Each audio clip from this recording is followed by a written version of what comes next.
తీసుకోవాలని కోరుకుంటూ సెలవు తీసుకుంటారు అధ్యక్ష. Thank you. శ్రీమతి యశస్విని.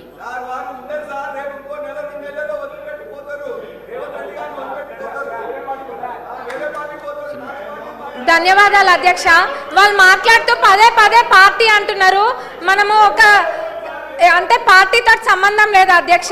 ఇప్పుడు మర్యాద అనేది సంస్కారం అనేది మనం పెద్దలకు ఎప్పుడైనా ఇస్తా ఉన్నామో అదే చిన్నప్పటి నుంచి కూడా నేర్చుకుంటున్నాము. మరి ఏం నేర్పియాలనుకుంటున్నారో మాకు అర్థం కావట్లేదు.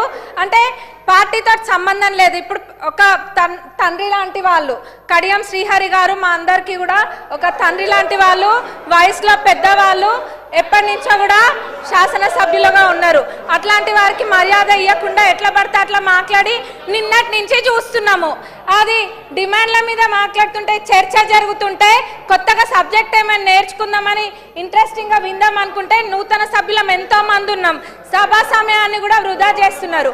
ఎంక్వైరీ అన్నారు, పర్సనల్గా టార్గెట్ చేసి మంత్రి గారిని మాట్లాడుతున్నారు. వాళ్ళకి ఏదైనా వేరే అజెండా ఉంటే బయట చూసుకోవాలి.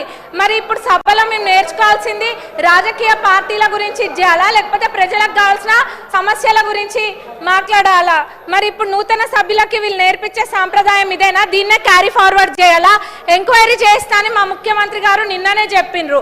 అంటే వాళ్ళ ఉద్దేశం ఏంది? ఎంక్వైరీ చెయ్యాలనా చెయ్యొద్దనా? అంటే మేము చెయ్యరేమో అని అనుకొని అంటే వీళ్ళు చేస్తున్నారు కడుపు మంటనా? వాళ్ళకి ఏం అర్థం కావట్లేదు అధ్యక్ష.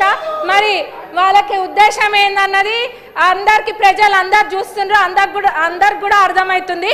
గత 10 సంవత్సరాలలో ఏమేమైతే జరిగినాయో వాటిపైన కూడా ఎంక్వైరీ చేయాలి. ఎందుకంటే ప్రజల సొమ్మును లూటీ చేసింది ఎవరు అన్నది అందరికీ తెలియాలి. ప్రజలందరూ కూడా కోరుకుంటున్నారు. మరి దౌర్జన్య పాలన వాళ్ళదైతే ప్రజాపాలన ఈ ప్రభుత్వం చేస్తుంది. అంత ఫెయిర్గా నిన్న మా ముఖ్యమంత్రి గారు చెప్పిండ్రు ఎంక్వైరీ చేస్తా అని.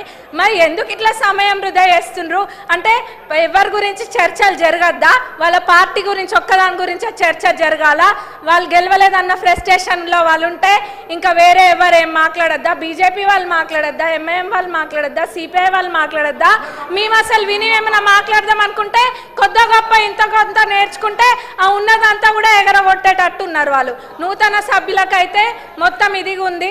మరి వీళ్ళు ఇట్లా సభా సమయాన్ని వృధా చేయడం అస్సలు బాలేదు అధ్యక్ష.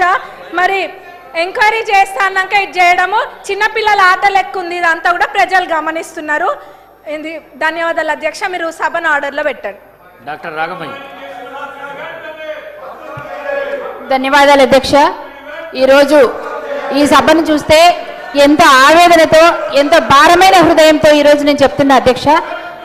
ఒక ఎస్సీ ఎస్టీ ఈ స్టేజ్కి రావాలి, ఒక శాసనసభ్యులు అవ్వాలన్నా, ఒక చదువుకోవాలన్నా ఎన్నో సవాళ్ళు, ఎన్నో సమస్యలు అధిగమించి ఈ స్టేజ్కి రావడం జరిగింది.